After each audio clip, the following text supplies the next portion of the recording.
So I was talking with someone earlier this morning on a podcast, and one of the questions that was asked is what I thought was the biggest struggle that men are facing these days.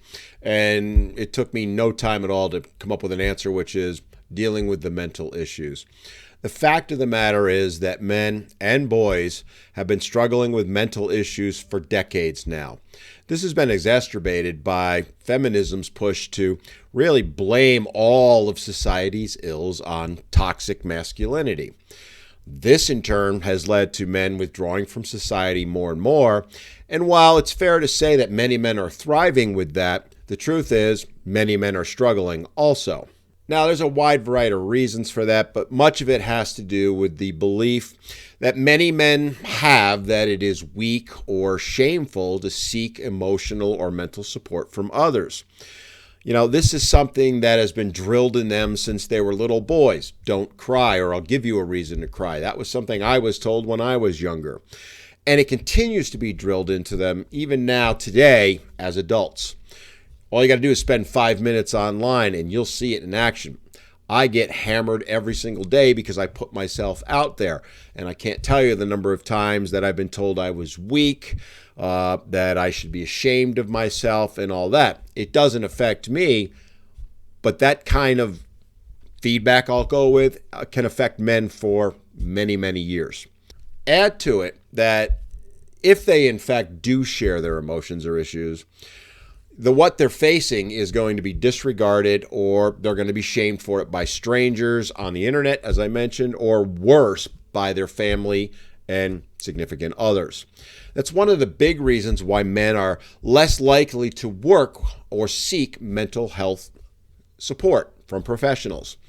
The sad fact is only about roughly 60% of men with issues such as depression actually do seek professional treatment.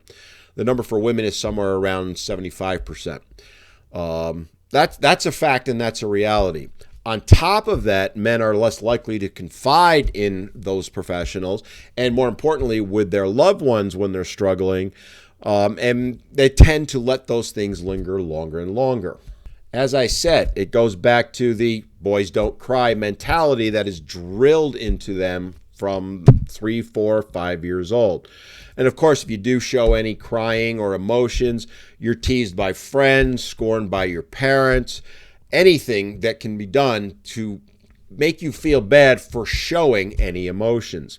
And then as you get older, they learn that real men have to be strong, both physically, emotionally, and mentally. So by the time they become adults, they may be only able to express negative emotions. And that's usually expressed through things like aggression, reckless behavior, or more and more drug abuse.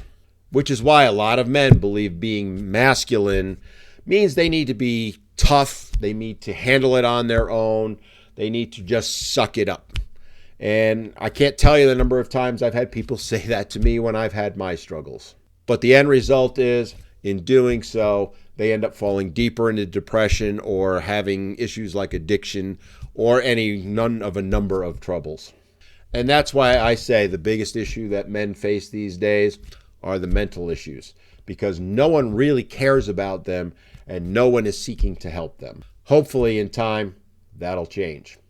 I'm curious though, what do you think? Do you think I'm on the right path, or do you think there's another issue that may be more important or a bigger difficulty for men to face? Comment below and let me know. I'm really genuinely interested in hearing what you have to say. And if you like this video and you want more information, give it a thumbs up, and hey, subscribe to the channel. I'll be talking about men's issues from various perspectives, and I got a lot of exciting things coming. Thank you for watching.